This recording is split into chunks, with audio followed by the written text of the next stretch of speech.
पहले बड़ी गाड़ियों शॉप है या फिर मैंने यार मैंने पहले बताया था यार, मैंने इमरजेंसी में गाड़ी की यार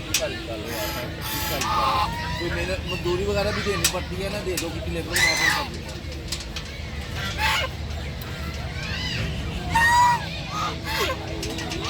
नहीं वो आगे बात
लोग कश्तियों में सैर कर रहे हैं, साथ बतखें भी तैर रही हैं।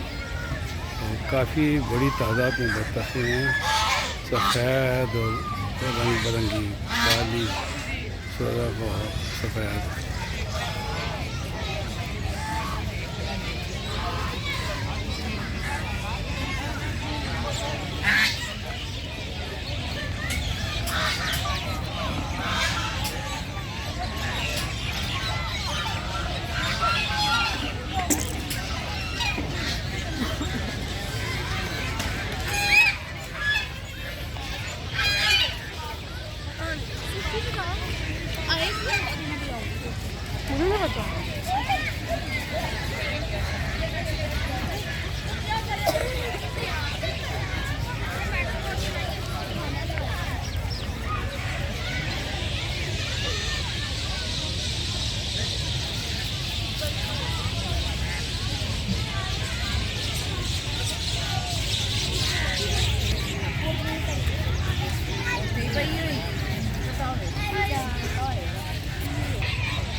वो ये हमारी है।